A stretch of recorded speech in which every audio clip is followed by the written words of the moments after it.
तो ये जो भक्ति की तरफ झुकाव है ये आईआईटी से ही हो गया था। अच्छा। तीसरे वर्ष जब आईआईटी का था तब मेरा मेरा संपर्क कुछ कृष्ण भक्तों के साथ में जो भगवत गीता पढ़ते हैं उनके साथ में हुआ। हमारे एक प्रोफेसर थे डॉक्टर कृष्णन, जो उस समय आईआईटी दिल्ली में असिस्टेंट प्रोफेसर थे अप्लाइड मैकेनिक्स के, और साथ साथ में कृष्ण भक्ति का प्रचार करते थे। अपने छोटा सा घर था उनका, वहां से कृष्ण भक्ति का प्रचार करते थे। तो पहले 2 ढाई वर्ष जो है, जब मैं जो लोग कृष्ण भक्ति से जुड़े हैं, इस्कॉन से जुड़े हैं, हरे रामा हरे कृष्णा करते थे, उन लोगों को मैं अच्छी दृष्टि से नहीं देखता था। मेरे को लगता है छिछोरापन है इन लोग को, ये भावुक लोग हैं, ये क्या लगे हुए हैं इन सब चीजों में, ये कोई समय नहीं है, आईआईटी में आए अपना समय बर्बाद कर रहे हैं, सीट बर्बाद कर रहे हैं, कुछ अच्छा क्यों नहीं करते, है ना। तो हॉस्टल की लाइफ अच्छी रही। हॉस्टल की लाइफ में पर होता क्या है कि हम लोग अपना समय बहुत चीजों में व्यर्थ कर देते हैं। और ज्यादातर जब तक हम लोग का 4 साल का कोर्स था और सीजीपीए का सिस्टम रहता, तो कई हम लोग ऐसे थे जिन्होंने शुरू में पढ़ाई नहीं करी और समय इधर उधर व्यर्थ करा। पर ये भी है ना, जब घर से पहली बार निकलते हैं बाहर, तो एक ये इच्छाएं होती हैं कि अलग अलग तरह की चीजें करें, क्योंकि पहली बार हॉस्टल में जाके रहने का अवसर मिल रहा है। बिल्कुल। तो उस तरह का था। बट तो hello viewers, welcome back to my YouTube channel spiritual talk with TT. Viewers, programme शुरू करने से पहले मैं एक क्वेश्चन के साथ करना चाहता हूं कि एक आम आदमी अपनी ज़िंदगी में क्या चाहता है। जवाब मिलेगा एक अच्छी नौकरी, एक अच्छा कमाई वाली जॉब, एक शानदार कैरियर, एक बेस्ट लाइफ स्टाइल। जी हाँ, यही एक आम आदमी, और इवन मैं भी यही सोचता हूँ और एक आम आदमी यही सोचता है। तो व्यूअर्स, आज मेरे गेस्ट एक ऐसे ही व्यक्तित्व हैं जिन्होंने आईआईटी दिल्ली से इंजीनियरिंग की और बाद में एमबीए भी करा, और एमबीए करके एमएनसीज में जॉबें भी करी, गवर्नमेंट को भी सर्व करा और कई देशों में वो रहे, और उनको करोड़ों की सैलरी भी मिलती थी। एक अच्छी खासी हैंडसम सैलरी उनको मिलती थी, एक अच्छा सा लाइफ स्टाइल था। पर उन्होंने वो सारा छोड़ के कृष्ण भक्ति का मार्ग अपनाया और आज वो कोलकाता के मायापुर में उन्होंने अपनी कर्मभूमि बना ली है और वो वहाँ पर रहते हैं। उनकी 2 सुंदर बेटियाँ हैं जो पढ़ने में बहुत कुशाग्र हैं और शिक्षा के क्षेत्र में बहुत अच्छा काम कर रही हैं, और उनकी पत्नी, धर्म पत्नी, जो एक सफल गृहिणी तो हैं ही, इसके अलावा वो भी कृष्ण भक्ति और कृष्ण कॉन्शियस के मार्ग में हैं और उसमें एक उत्कृष्टीय कार्य कर रही हैं। तो जी, मेरे साथ हैं श्री तपन मिश्रा दास जी।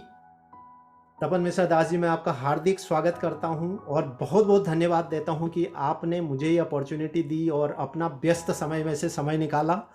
और व्यूअर्स, मैं तपन मिश्रा दास जी को बहुत लंबे समय से चेज कर रहा था और आज मुझे वो मौका मिला कि मैं उनसे जो है बातचीत कर सकूं।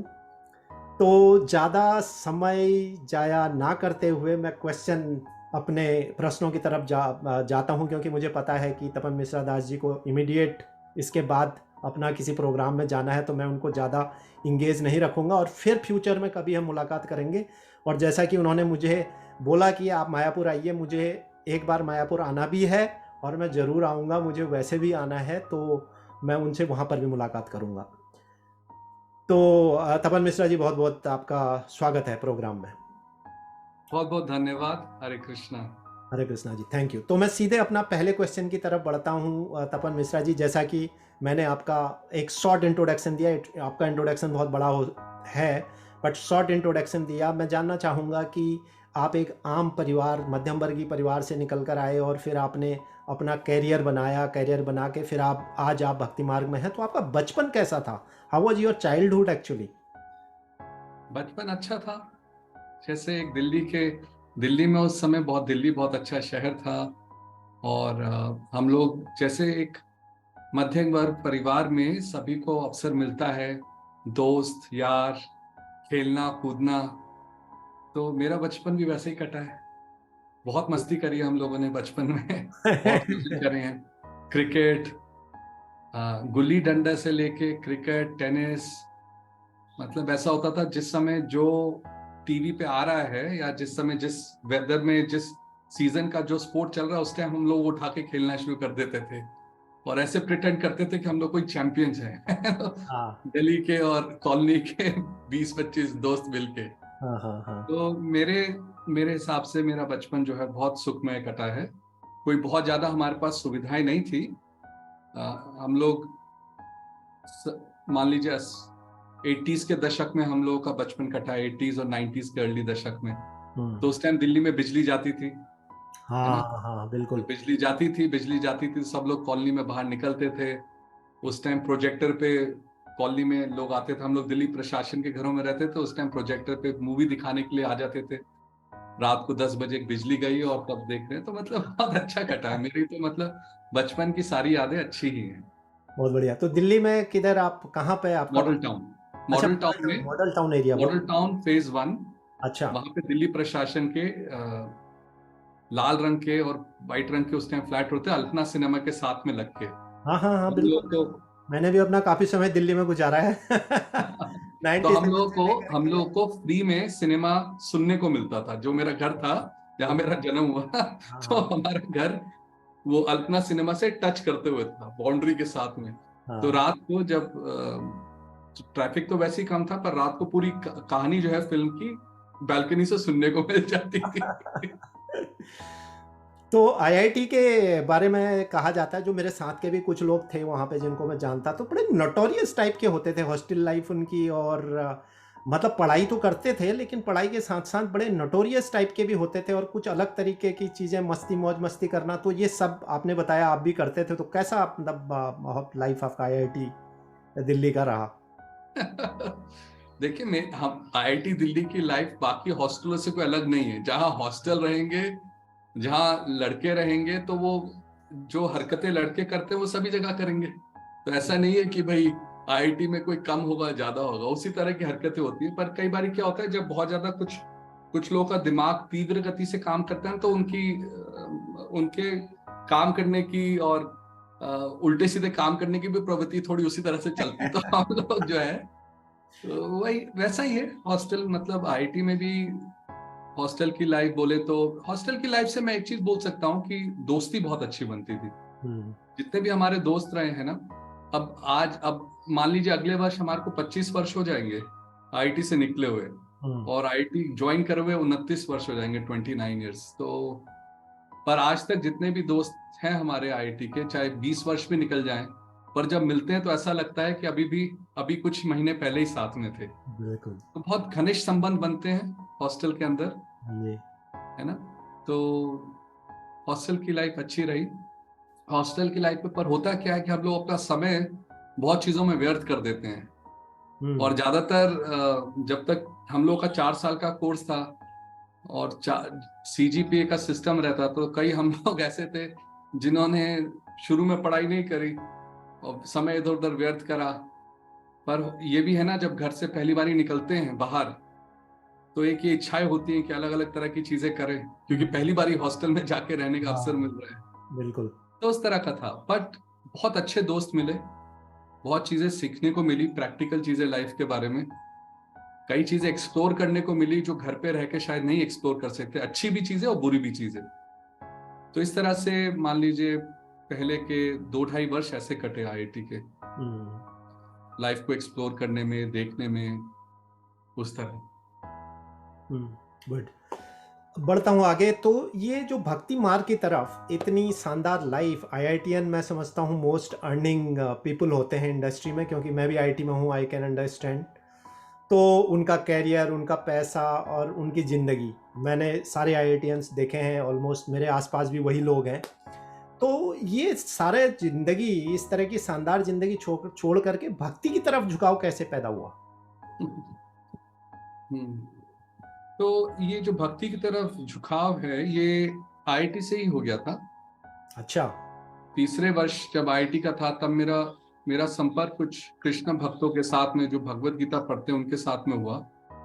हमारे एक प्रोफेसर थे डॉक्टर कृष्णन, जो उस समय आईआईटी दिल्ली में असिस्टेंट प्रोफेसर थे अप्लाइड मैकेनिक्स के। और साथ साथ में कृष्ण भक्ति का प्रचार करते थे। अपने छोटा सा घर था उनका, वहां से कृष्ण भक्ति का प्रचार करते थे। तो पहले 2-2.5 वर्ष जो है, जब मैं,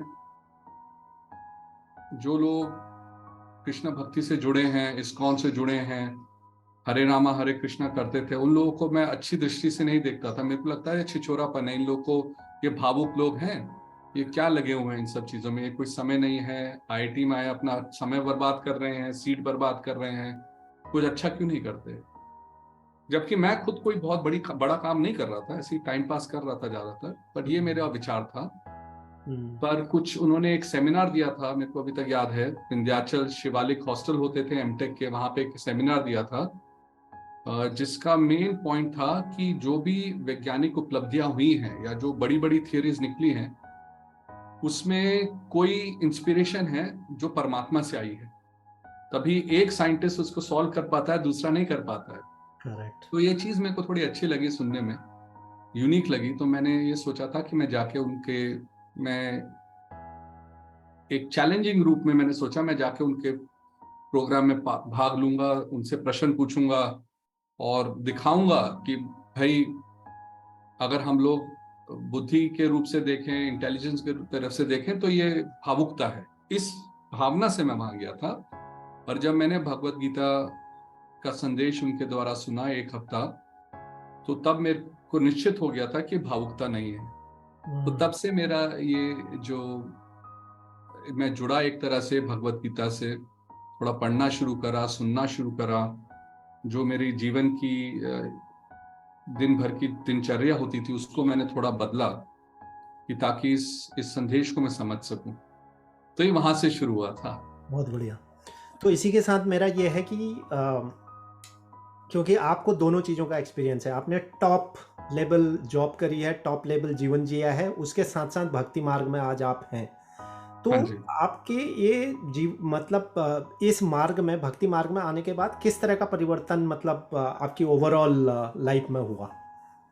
तो देखिए, जब मैं भगवत गीता से जुड़ा था, तो एक तरह से भगवत गीता जब मैंने पढ़ी, तो उसको आप समझ सकते हैं कि ऊपरी तह से पढ़ी, थियोरिटिकल रूप से पढ़ी।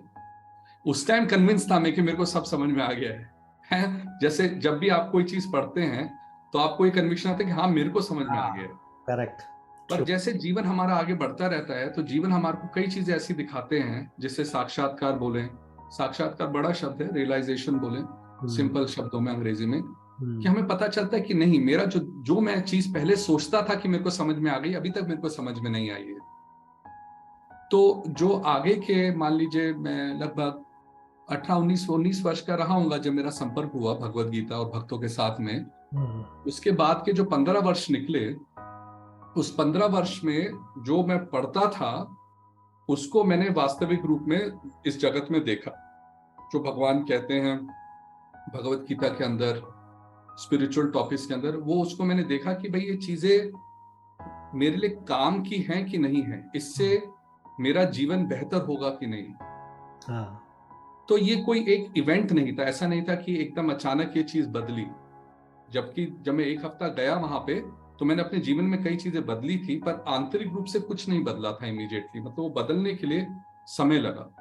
तो फिर आगे चल के जब मैंने निश्चय लिया 35 वर्ष की उम्र में, 35-36 वर्ष की उम्र में जब निश्चय लिया कि हाँ, अब मैं अपना पूरा समय जो है आध्यात्मिक ज्ञान की तरफ लगाऊंगा, तो उसके लिए मेरे को, आप मान लीजिए 15-16 वर्ष लगे थे उस निश्चय तक पहुंचने के लिए।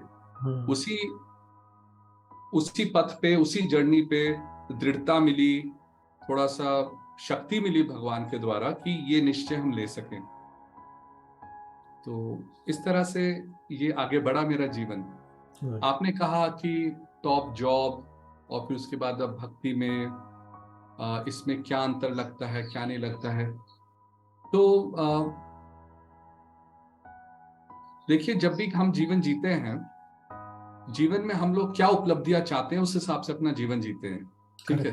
करेक्ट। जिस व्यक्ति को कोई बहुत अच्छी पोजीशन चाहिए, तो उसका पूरा फोकस है पोजीशन। जैसे पॉलिटिक्स में होता है नेतागिरी। जिसको बहुत पैसा चाहिए, वो, उनका पूरा फोकस रहेगा कि पैसा कैसे कमाऊं, हाउ टू अर्न, है ना। हाँ, आउटवर्ड सारे ही आउटवर्ड हैं एक तरह से, बट मेरा ये कहना है कि जो हमारे को सबसे ज्यादा प्रभावित करती है चीज, जिससे हमारे को बहुत इच्छा है, हम लोग उस डायरेक्शन में चले जाते हैं ना। करेक्ट। जैसे आपने देखा है हर देश में नेता लोग होते हैं, वो भी काम धंधा कर सकते हैं, वो भी नौकरी कर सकते हैं, वो छोड़ के समाज सेवा में नेतागिरी में लगते हैं, क्योंकि उनका प्रवृत्ति, उनका मन है उसमें कुछ आगे बढ़ के कुछ करने का। जिनको साइंस में आगे बढ़ना है वो साइंस के पाथ में पढ़ते हैं, जिनको एकेडमिक्स में पढ़ना है एकेडमिक्स में पढ़ते हैं, जिनको बिजनेस में पढ़ना है वो बहुत तीव्र गति से अपना पूरा ध्यान बिजनेस में लगाते हैं। तो ये जो हमारे जो ग्रंथ हैं, जिसको हम स्पिरिचुअलिटी से संबंधित बोलते हैं, धर्म और स्पिरिचुअलिटी के संबंधित जो हमारे ग्रंथ हैं, ये हमारे को एक अलग जीवन के बारे में बताते हैं। ये हमारे ध्यान को दूसरी तरफ एकत्रित करते हैं, वो है स्पिरिचुअलिटी के ऊपर, कि कैसे आत्म साक्षात्कार के ऊपर अपना समय लगाना चाहिए।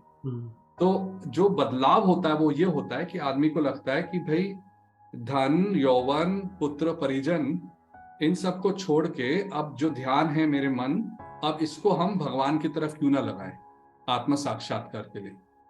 तो अगर जब ऐसा निश्चय बन जाए त्रिभुवन जी कि हाँ ये चीज बहुत महत्वपूर्ण है बाकी सबके संबंध में, तो आदमी ज्यादा से ज्यादा समय इसकी तरफ लगाने लगता है। क्योंकि हम लोग जो है ना, जो भी व्यक्ति है, कोई भी, चाहे कोई भी मनुष्य, हमेशा नाप तोल के चीजें करते हैं कि कहां से मेरे को सबसे ज्यादा लाभ होगा। करेक्ट, लाभ की प्रवृत्ति है। हाँ। तो जहां ये समझ में आ जाए कि भाई आत्म साक्षात्कार, आध्यात्मिक जीवन में लाभ होगा, तो फिर आप ज्यादा से ज्यादा समय उधर लगाएंगे। Correct, true.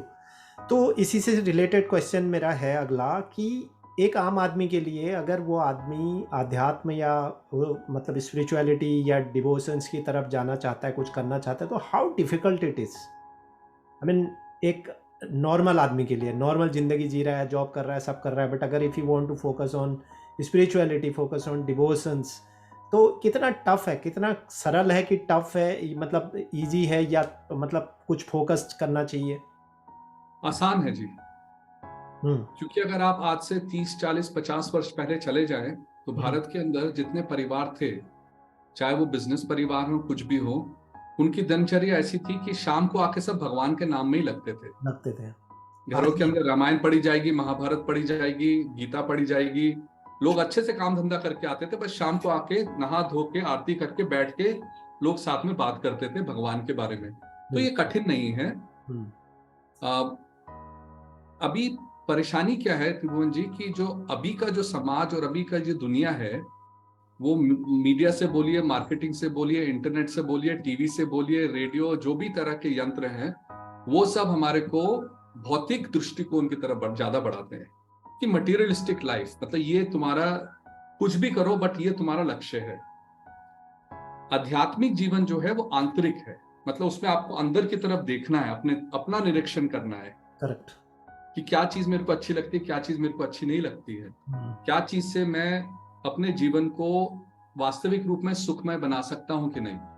अगर हमारा वास्तविक, अगर असली में हमारा पर्पस है कि हमें हैप्पीनेस चाहिए, सुख चाहिए, चपल सुख नहीं पर वास्तविक सुख चाहिए, तो कोई भी व्यक्ति अगर थोड़ा सा आत्मनिरीक्षण करेगा तो बोलेगा कि अगर मैं बहुत ज्यादा भौतिकवाद के पीछे भागूंगा, या जो भागे हैं 5 साल, 10 साल, 20 साल, 25 साल, वो आत्मनिरीक्षण करेंगे तो बोलेंगे इस चीज ये ना, ये इसका कुछ फायदा लाभ नहीं है इतना। True. इसमें हम एक ऐसी रेस में फंस जाते हैं, ऐसी भागदौड़ में फंस जाते हैं कि उससे निकलना मुश्किल हो जाता है। पर इससे निकलना काफी आसान है।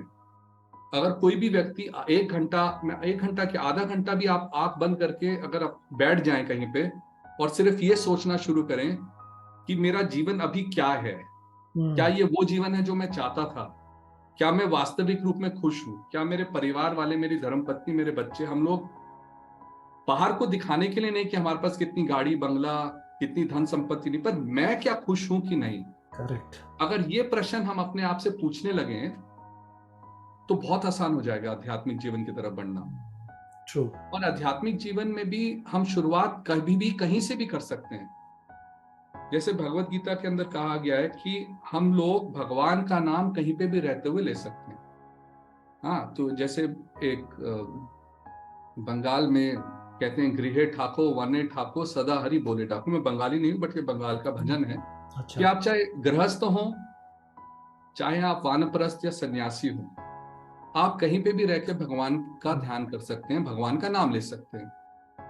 ट्रू। तो अगर जीवा है, जीभ है, कान है, सपरिवार है, तो कहीं पे भी बैठ के भगवान का नाम लीजिए, कीर्तन करिए और अपने ध्यान को भगवान की तरफ एकत्रित करिए, उनसे प्रार्थना करिए। तो बहुत सरल है। बहुत व्यस्त व्यस्त दिनचर्या में भी कुछ मिनट सुबह दोपहर शाम को निकालने के लिए कठिन नहीं किसी के लिए। Correct correct correct correct.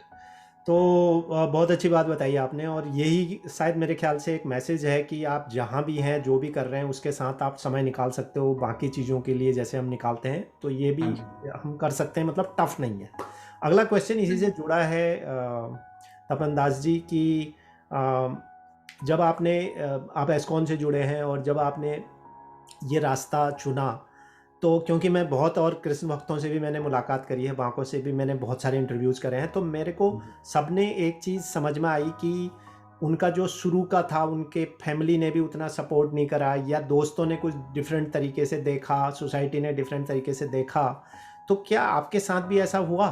शुरू में जब आप ये रास्ते पर गए तो फैमिली सपोर्टिव थी, आपकी परिवार सपोर्टिव था, इतने बड़े जॉब छोड़ के ये सब करके आप आए, तो कुछ तो घर से कहीं से रेजिस्टेंस रहा होगा, ऐसा था क्या, या आपको सपोर्ट मिला? कैसा आपको लगा? दृष्टिकोण क्या था साथियों का, समाज का, परिवार का? ऐसा है कि जो लोग मेरे को जानते थे, जैसे मेरा जो इमीडिएट फैमिली जो है, मैं, मेरी धर्मपत्नी, मेरे बच्चे, बहुत खुश हाँ। जब हम इस पे आगे बढ़े, बिकॉज हम लोग एक साथ पे चले इस रास्ते पे। ये चीज बहुत जरूरी है, गृहस्थों के लिए बहुत जरूरी है कि एकत्रित होकर चलना है। करेक्ट।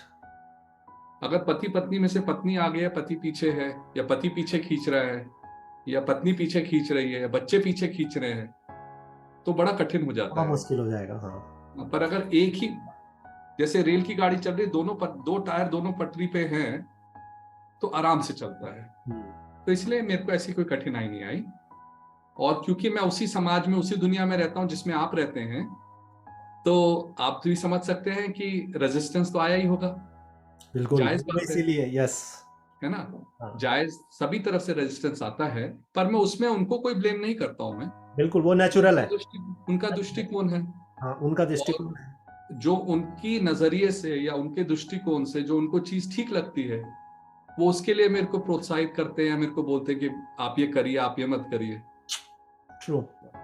तो अब हर एक को तो, अब कोई मेरे को थोड़ा जानते हैं, कोई मेरे को ज्यादा जानते हैं। अब मैं, ये तो संभव नहीं है कि मैं हर एक को पूरा समझा पाऊं हाँ। कि मैं एक निश्चय क्यों ले रहा हूं। करेक्ट। तो वही चीज मेरे साथ भी हुई। और कोई और भी अगर आध्यात्मिक जीवन से जुड़ेगा, तो सभी के साथ यही होगा। तो इसके लिए निश्चित होना चाहिए, थोड़ी दृढ़ता अपने आध्यात्मिक बल से ही आती है। करेक्ट। जब हम लोग भगवान का नाम लेते हैं, ग्रंथों का अध्ययन करते हैं, तो वहां से हमें शक्ति और बल मिलता है कि हम किस प्रकार से ये जो रुकावटें आएंगी उनसे आगे बढ़ सके। करेक्ट। ऐसे बहुत कम लकी लोग हैं जो इस तरह का अपॉर्चुनिटी, जैसा आपके केस में है, आपकी पत्नी भी इसमें है, तो आपको अच्छा सपोर्ट मिला घर से। ऐसे ही कुछ हैं लकी जो, जिनको फैमिली से पूरा सपोर्ट डे वन से मिल जाता है। जैसे मैंने लास्ट वीक में ही एक इंटरव्यू किया राम यादव जी के साथ, जो फ्लूटिस्ट हैं और वोकलिस्ट हैं, कीर्तन करते हैं। उन्होंने बचपन से ही, वो कह रहे हैं, मैं बचपन से ही जो है कृष्ण भक्ति में था, मतलब मैं स्कूल भी तिलक लगा के मेरे माँ बाप भेजते थे, क्योंकि उनकी फैमिली एस्कॉन से बहुत पहले से जुड़ी हुई थी, उनके जन्म से पहले से। तो वो कहते हैं कि मुझे सिवाय थोड़ा बहुत बच्चों ने मुझे छेड़ते थे, भाई तिलक लगा के स्कूल आता है, ये आता है, बाकी उसके अलावा पूरा। तो ऐसे कुछ लोग लकी हैं, बट मैक्सिमम वो हैं जो आप बता रहे हो।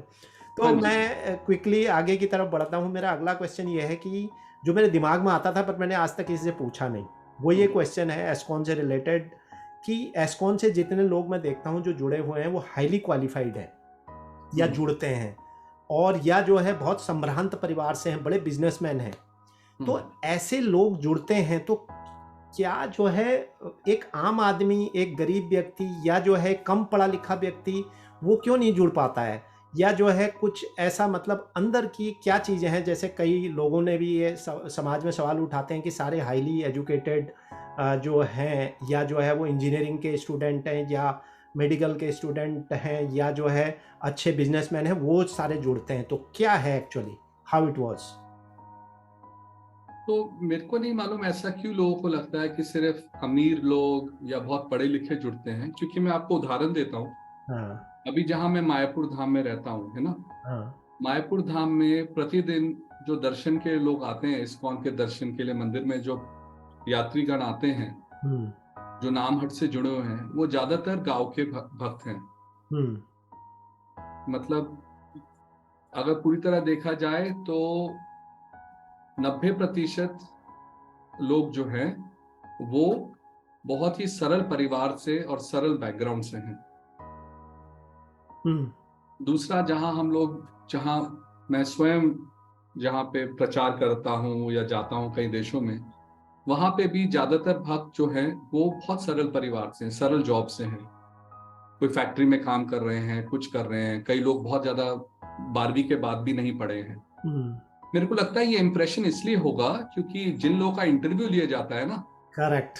ये भी एक रीज़न हो सकता है। तो जिनका इंटरव्यू लिया जाता है, क्या होता है, ये ज्यादातर कई बार इंटरव्यू इसलिए लिए जाते हैं किस तरह से ऐसे लोगों को लाया जाए जिससे लोग प्रभावित होंगे, हुँ, जिनसे लोगों को लगेगा कि हाँ भाई हमें भी इससे जुड़ना चाहिए। तो वो लोग ज्यादातर कुछ ना कुछ योग्यताएं लेके आते हैं भौतिक दृष्टिकोण हुँ, से। हुँ, तो इस वजह से ऐसा इंप्रेशन लगता है कि भाई इस्कॉन से जो जुड़े हुए हैं वो बहुत धनी, इंटेलिजेंट, आईआईटी और या फिर इंजीनियरिंग के पढ़े हुए हैं। बट जितना मैंने देखा है वो सत्य नहीं है। बिल्कुल। हालाँकि कई मैं हो भी सकता ऐसा है कई मंदिर, देखिए अब इतने सेंटर हैं, हो सकता है उसमें कई मंदिर हों ऐसे जो हुँ, कॉलेज के पास में है। हुँ, वहां हुँ, अगर प्रचार चल रहा है तो कॉलेज के स्टूडेंट्स ज्वाइन कर रहे हैं। हाँ, हाँ, तो ट्रू। पर ऐसा कोई निश्चित नहीं है कि भाई सिर्फ इसी तरह के लोग ही ज्वाइन करते हैं, क्योंकि हालाँकि मैं भी कृष्ण ये मानता भक्ति नहीं और हूँ जो मगर हालाँकि मैं भी ये मानता नहीं हूँ मगर क्योंकि मैं अभी इंटरव्यू ले रहा हूँ तो मैं ऐसे लोगों से भी इंटरव्यू लेता हूँ जिन्होंने अभी जर्नी शुरू करी है, वो उनका क्या हाँ जी, माइंडसेट है, क्या है, तो हाँ जी। हैं, बहुत सारे मतलब सामान्य वर्ग से भी हैं, ऐसा नहीं है, लेकिन ये लोगों का परसेप्शन है, तो मैं सोचा कि मुझे पूछना चाहिए नहीं, आपसे। बहुत अच्छा प्रश्न है। आपने पूछा, बहुत धन्यवाद। मेरे को जितनी मेरे को समझ है, जो मैंने देखा है उस हिसाब से मैंने उत्तर दिया कि ये खासकर जो इंटरव्यूज होते हैं उस तरह। अब देखिए, आप कितने लोग मिलेंगे आपको एक कोई सरल और सामान्य व्यक्ति को इंटरव्यू करने वाले? करेक्ट, कोई एब्सोल्युटली, नहीं होता। कोई नहीं होता। अब किसी से बोले कि भाई ये गांव का भक्त है, चाहे वो मुझसे भक्ति में बहुत श्रेष्ठ हो, हाँ, ट्रू। ठीक है, उसके पास अच्छा कुर्ता नहीं होगा, बढ़िया तिलक, बढ़िया पेन नहीं होगा, घड़ी नहीं होगी, वो रास्ते में भगवान का नाम लेके उनका आत्म साक्षात्कार बहुत अच्छे श्रेणी का होगा, हमसे बहुत आगे होंगे हाँ, भक्ति बिल्कुल, में, हो सकता है, बिल्कुल। पूरे समर्पित होंगे भगवान के लिए। हाँ, जा बिल्कुल। आ जाइए, मतलब जैसे मैं कई बार देखता हूँ, हम लोग तो तीर्थ में रहते हैं। आप जाइए, ब्रज में जाइए, वृंदावन में हाँ, जाइए, इधर मायापुर में आइए, नवद्वीप में आइए, कितने भक्त हैं, करेक्ट। बहुत उत्तम भक्त हैं जो बिल्कुल लीन है भगवान की सेवा में, हाँ, ट्रू। पूरी तरह आत्मसमर्पित हैं। हुँ। और वह भक्त जो हैं इतने सरल हैं कि उनसे कोई रास्ते में चलते हुए निकल भी जाएगा साथ से तो कोई उनको पहचानेगा नहीं, कोई उनसे बात ही नहीं करना चाहता। सही बात है, लेकिन मेरी कोशिश रहती है कि हाँ जी, मैं ऐसा ज़रूरी नहीं है कि मैं कोई रेनोड व्यक्ति को ही ले रहा हूँ। हाँ जी, मेरी कोशिश है मैं बड़े छोटे-छोटे लोगों से भी बात कर रहा हूँ। अगर आप आज मेरे लेटेस्ट लास्ट के इंटरव्यू देखोगे ना, वो हाँ ऐसे जी, लोग हैं जो बहुत आइए तो रिसेंट जुड़े हुए हैं, उनका बहुत ज़्यादा एक्सपोज़र नहीं है, बहुत ज़्यादा नहीं है। मैं उन लोगों से भी बात कर रहा हूँ, उसका रीज़न है। उसका हाँ रीज़न जी, ये है कि मैं यूथ को ये मैसेज देना चाहता हूँ कि जैसा हम सोच रहे हैं आज की युवा पीढ़ी वैसी है नहीं है। आप भी बहुत कुछ ऐसा कर सकते हैं जो कि अपने काम के साथ, आज के जीवन के साथ आप ये चीज़ें कर सकते हैं और इससे उनकी लाइफ में उनको फ़ायदा ही मिलेगा, सक्सेस रेट बढ़ेगा, ना कि कोई नुकसान होने वाला है। बिल्कुल 100% करेक्ट। करेक्ट। तो मैं क्विकली बढ़ता हूँ, टाइम बहुत जल्दी-जल्दी भाग रहा है, क्वेश्चन बहुत हैं बट उतने मैं पूछ पाऊँगा कि नहीं ये मुझे नहीं पता। तो मेरा अगला क्वेश्चन क्विकली स्पिरिचुअलिटी की तरफ है जो मेरा एक्चुअली टॉपिक होता है। आप अगर एक आम आदमी के लिए, मेरे जैसे व्यक्ति के लिए, सामान्य व्यक्ति के लिए जो अपना काम धंधा कर रहा है, सब कुछ कर रहा है, वो स्पिरिचुअलिटी को कैसे देखे? How is the you want to define spirituality for a common man? मतलब वो भक्ति करता है किसी ऐसे जगह पर है या वो धार्मिक है, घर से ऐसा है, वो वाले व्यक्ति के लिए मैं क्वेश्चन नहीं पूछ रहा हूँ, वो तो ऑलरेडी एनलाइटमेंट हैं इन चीज़ों के लिए। लेकिन जो लोग एक आम आदमी है, अगर मैं जॉब कर रहा हूँ, डेली भाग-दौड़ है, मैं अपना घर चलाना है, सब कुछ करना है, तो क्या मैं मेरे लिए स्पिरिचुअलिटी कैसे है? तो मैं दो तीन तरह से इस प्रश्न का उत्तर दे सकता हूँ जी। सबसे पहले तो जो स्पिरिचुअलिटी है वो सबके लिए है। करेक्ट। वो ये नहीं है कि स्पिरिचुअलिटी केवल एक ही श्रेणी के लोगों के लिए है, एब्सोल्युटली। वो सबके लिए है। और जिस प्रकार से हमारी दिनचर्या है उस हिसाब से हम स्पिरिचुअलिटी को अपने जीवन में उतार सकते हैं। ट्रू। शुरुआत में जब भी हम इसको अपनाते हैं तो हम थोड़ा समय देंगे, और जब कोई चीज अच्छी लगेगी तो हम अपने आप उसके अंदर अपना समय बढ़ाना शुरू कर देते हैं, है ना। जैसे जो चीज अच्छी लगी, आपने कोई नया स्पोर्ट खेलना शुरू करा या कोई नए कार्य शुरू करा, उसमें पहले आप थोड़ा सा करके टेस्ट करके देखते हैं कि अच्छा लग रहा है कि नहीं, इससे मेरे को लाभ हो रहा है कि नहीं। करेक्ट। और जब अच्छे तरह से उसका अपनाते हैं और उससे लाभ लगने लगता है तो अपने आप टाइम बढ़ता है। ज्यादातर लोग स्पिरिचुअलिटी को इसलिए नहीं अपनाते क्योंकि वो उसको एक बाइनरी उसमें देखते हैं कि या तो मैं बिल्कुल ऐसा हो जाऊं या फिर बिल्कुल वैसा। करेक्ट। एब्सोल्युटली, वही मेरा पॉइंट है एक्चुअली। तो वो संभव नहीं है ज्यादातर लोगों के लिए।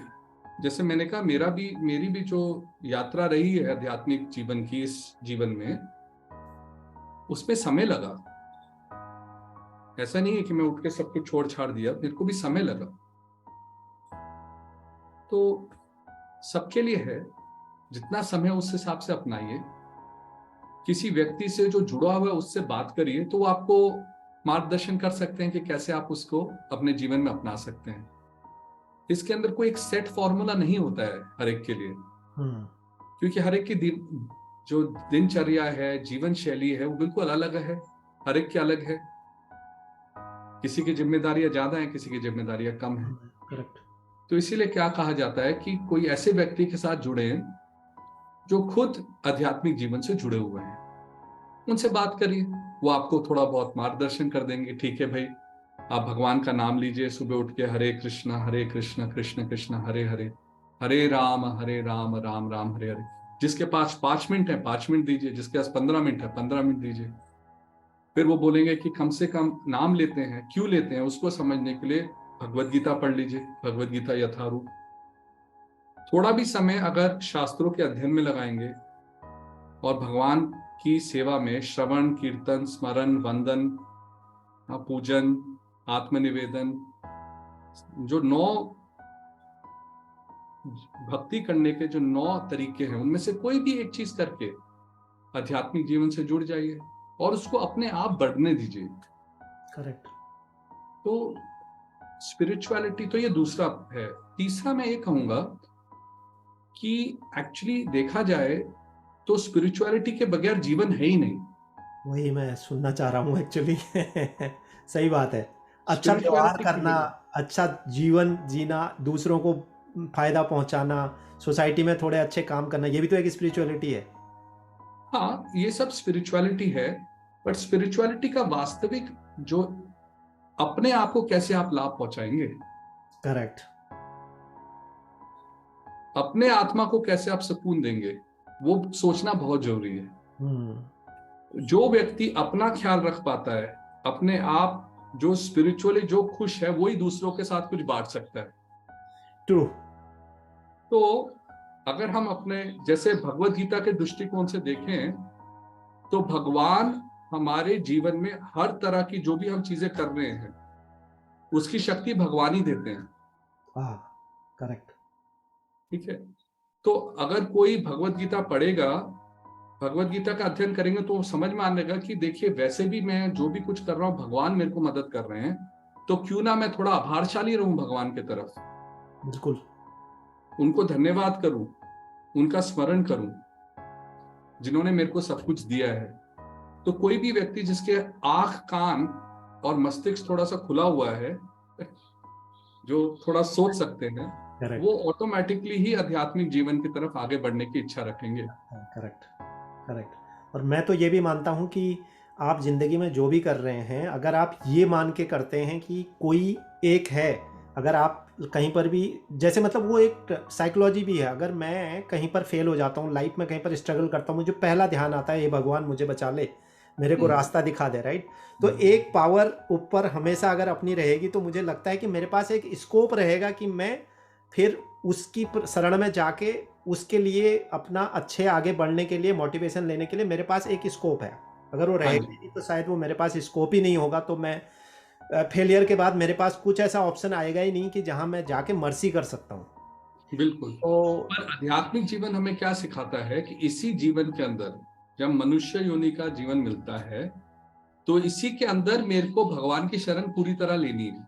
Correct, true. तो इसलिए जो है पहले के समय में 4 भाग में जीवन का वितरण होता था। हम्म।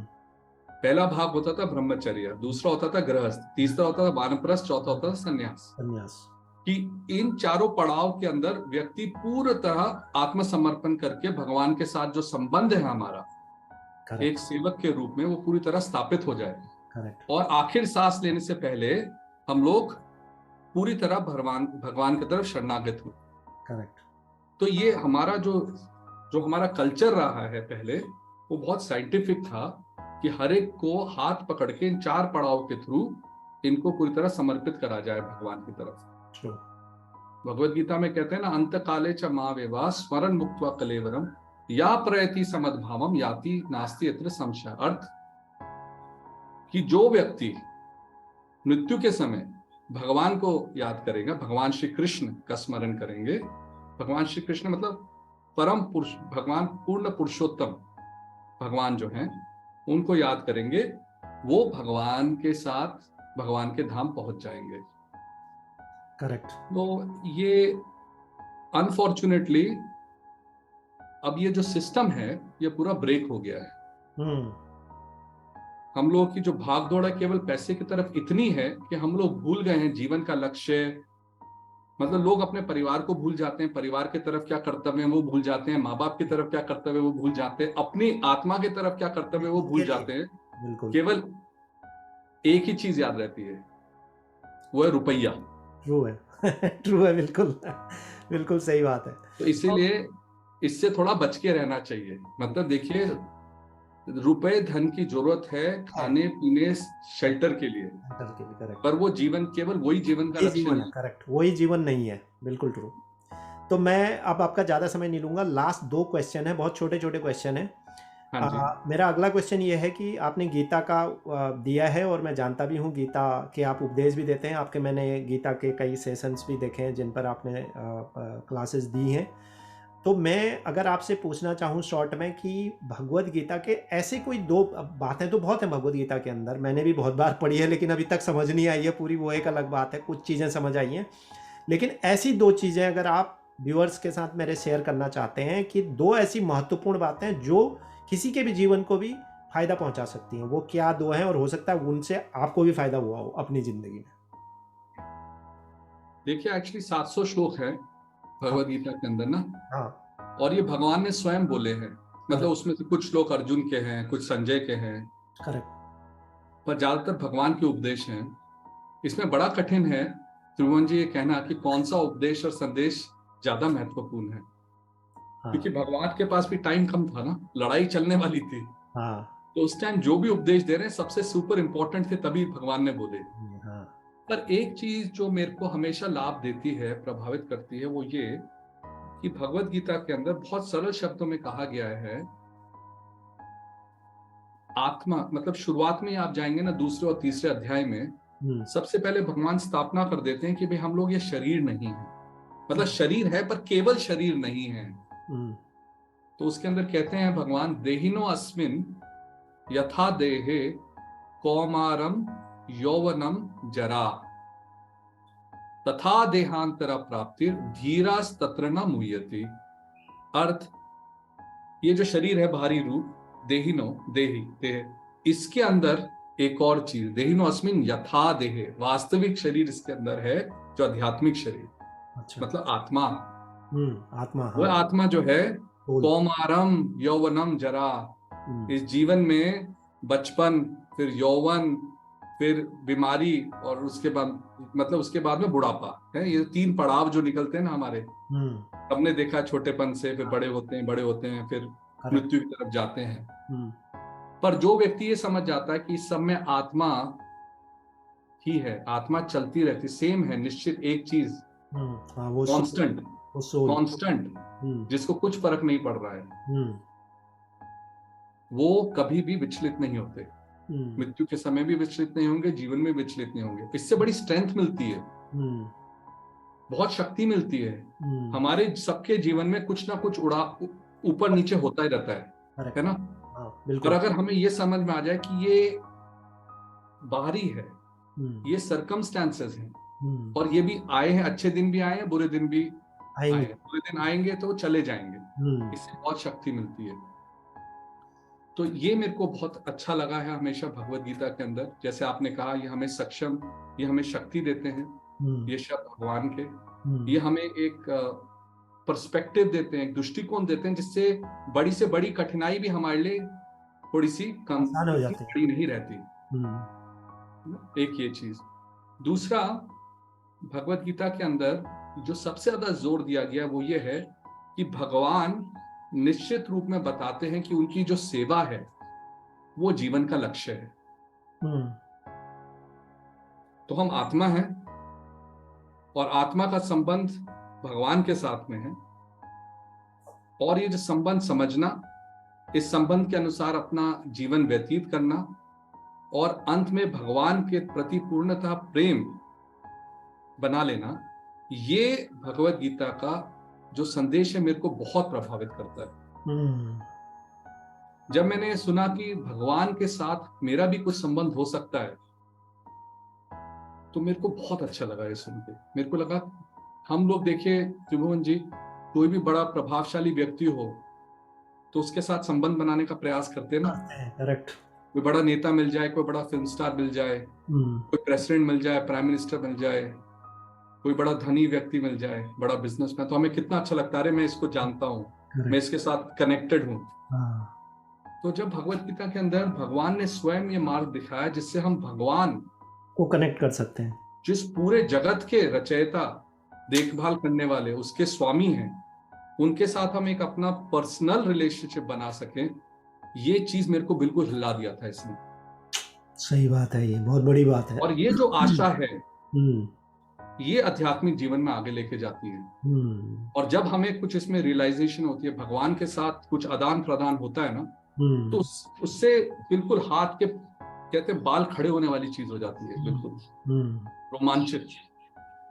जब लगता है वाह, इतने बड़े व्यक्ति, मतलब परम पुरुषोत्तम भगवान के साथ भी कोई हम लोग एक संबंध बना सकते। तो ये दो चीजें, आत्मा और भगवान, करेक्ट, ये दो चीजें बहुत प्रभावित करती हैं। तो बहुत बढ़िया आपसे लगा मुझे बात करके। और लास्ट में इसके साथ ही मन तो यह है कि आपके साथ बात करता रहूं, पर समय मन तो मेरा भी है कि हम बात करते रहे। समय की पाबंदी। लास्ट आप मैसेज मेरे व्यूअर्स को अगर देना चाहें, जो व्यूअर्स ये चाहते हैं कि वो भक्ति मार्ग को अपनाएं, थोड़ा स्पिरिचुअल जर्नी शुरू करें, तो उनको आप क्या मैसेज देना चाहेंगे? मैं उनको ये मैसेज देना चाहूंगा कि आप पहले जो है किसी भी तरह शास्त्रों का अध्ययन शुरू करें जी। बहुत ज्यादा उसके बारे में परेशान मत हो कि हमें समझ में आएगा नहीं समझ में आएगा, पर शास्त्रों का अध्ययन शुरू करें। शिला प्रभुपाद जी जो संस्थापक आचार्य हैं इस्कॉन के, उनकी पुस्तकें अंग्रेजी के अंदर उन्होंने ट्रांसलेशन करा शास्त्रों का, और अब उनकी पुस्तकें सारी, लगभग सारी भाषाओं में उपलब्ध हैं। हिंदी, पंजाबी, गुजराती, मराठी, तमिल, तेलुगु, भारतीय भाषाएं, बाहर की भाषाओं में भी उपलब्ध हैं। क्योंकि अगर हम किसी ना किसी तरह ये जो ग्रंथ हैं जिनमें आचार्यों ने बहुत सरल रूप से हमारे जीवन के लिए हम इसको कैसे अपना उसको पढ़ना शुरू करेंगे, तो हमारे को बल मिलेगा। Correct, true. फिर बाकी सब जो भक्ति मार्ग है या आध्यात्मिक मार्ग के जो बाकी प्रयास हैं, उसकी तरफ हमारा आकर्षण अपने आप बढ़ेगा। तो अगर भावुकता से नहीं, सोच समझ के आगे बढ़िए, तो ये जीवन बहुत सरल हो जाएगा। बहुत अच्छा लगा जी तपन मिश्रा जी, आपसे बात करके। आपका बहुत बहुत एक बार और धन्यवाद, और उम्मीद करता हूं कि आगे भी कुछ न कुछ वार्ता आपसे होती रहेगी आपके समय के अनुसार। इसी के साथ आपका एक बार फिर अपने सारे व्यूअर्स की तरफ से और अपनी तरफ से आपका हार्दिक धन्यवाद करता हूँ। नमस्कार। मैं भी आपका धन्यवाद करता हूँ बहुत बहुत कि आपने मेरे को बुलाया। बहुत आभारशाली हूँ बात करने के लिए। आशा करता हूँ दोबारा कभी फिर भगवान हमारे को एक साथ में मिलाएंगे। बिल्कुल। और आप जरूर समय निकाल के अगर आना हो तो आइए मायापुर, मेरे गेस्ट की तरह आइए। बाकी लोग भी कोई आना चाहते हैं आइए, तीर्थ है, बहुत अच्छा लगेगा। यहाँ पे गंगा जी में आके जब स्नान करेंगे, मंदिर जाएंगे तो अपने आप भक्ति के तरफ निश्चित रूप से आपका मन बढ़ जाएगा। बिल्कुल, मेरा प्लान है नेक्स्ट विजिट मेरा जैसे ही इंडिया है, इस बार भी थी हमने। अच्छा, मैं आपको बताना भूल गया, जाते जाते हुए बता देता हूँ। मैंने श्रीमद् भागवत की एक कथा करवाई और वृंदावन से सुमेधानंद महाराज जी थे जो आए, जिनसे मैं जुड़ा हुआ हूँ, उनसे भी जुड़ा हुआ हूँ। उन्होंने मुझे इंटरव्यू भी दिया इस चैनल पर। वो आए, बहुत अच्छा कथा हमने 7 दिन 8 दिन एक आध्यात्मिक माहौल अपने रानीखेत जहाँ मैं रहता हूँ वहाँ बनाया। तो वो टाइम इतना बिजी रहा कि मैं नहीं बना पाया, बट इस बार मेरा पक्का प्लान है, इंडिया आऊँगा तो मुझे 3-4 जगह है, मथुरा वृंदावन के अलावा मायापुर के बारे में मुझे काफ़ी, अभी यहाँ जो इस्कॉन की हमारी जो हेड हैं सनातनी देवी जी, उनका भी इंटरव्यू है यहीं नॉर्वे की। उनसे भी मैं जाते रहता हूँ इस्कॉन में, यहाँ पे कीर्तन वगैरह हम करते रहते हैं।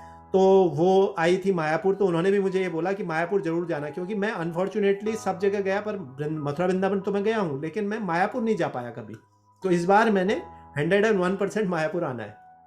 जरूर, बहुत बहुत धन्यवाद। आइए और भगवान को हमेशा याद रखिए। एक संक्षेप में है जी, ऑलवेज रिमेंबर कृष्णा, परम पुरुषोत्तम भगवान कृष्णा, नेवर फॉरगेट कृष्णा। जरूर। बस ये 2 चीजें। हरे ठीक, कृष्णा। हरे कृष्णा जी, थैंक यू।